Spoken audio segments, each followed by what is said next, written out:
বিসমিল্লাহির রহমানির রহিম। প্রিয় দেশবাসী, আসসালামু আলাইকুম। 1975 সালের 7 নভেম্বর সিপাহী জনতার বিপ্লব সংগঠিত হয়। সিপাহীরা সেনাপ্রধান মেজর জেনারেল জিয়াউর রহমানকে গৃহবন্দী দশা থেকে মুক্তি করে। 8 নভেম্বর জিয়াউর রহমান সম্পূর্ণ পরিস্থিতিকে নিজের নিয়ন্ত্রণে আনেন।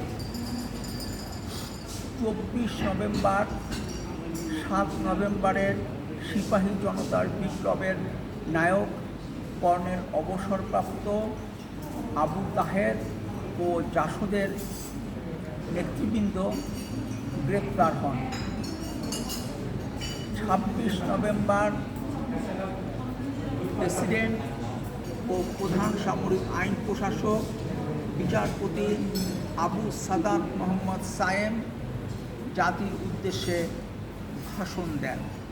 তিনি 77-এর ফেব্রুয়ারি মাসে জাতীয় সংসদ নির্বাচন অনুষ্ঠানের ঘোষণা দেন। 26 নভেম্বর তিনি উপদেষ্টা পরিষদ গঠন করেন। এরপর ভাসানী ন্যাপের সাবেক সেক্রেটারি জেনারেল মশিউর রহমান জাদু মিয়া ও ভাষা আন্দোলনের সিপাহসালা অলি আহাদকে মুক্তি দেওয়া হয়। 1976 সালের 16 মে মৌলানা আব্দুল হামিদ খান ভাসানী ফারাক্কা লং মার্চের নেতৃত্ব দেয়। 21 জুলাই কর্নেল আবু তাহেরকে ফাঁসি দেওয়া হয়।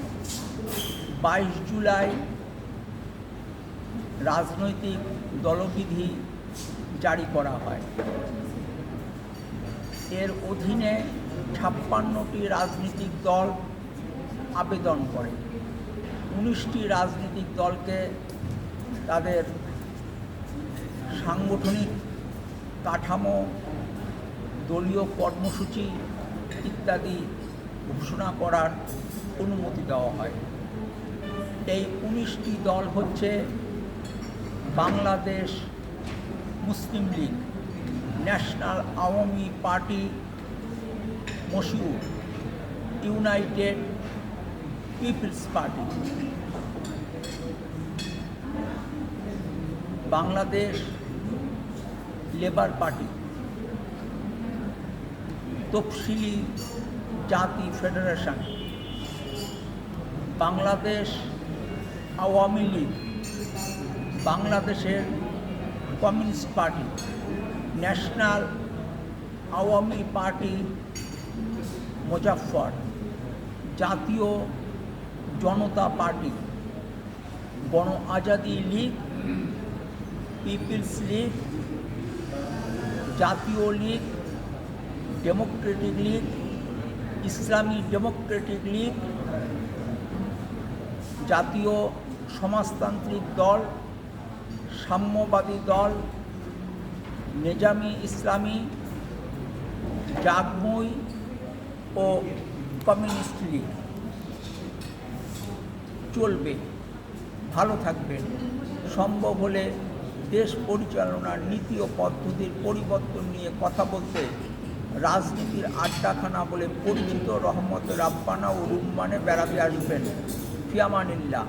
আল্লাহ হাফেজ। বাংলাদেশ জিন্দাবাদ।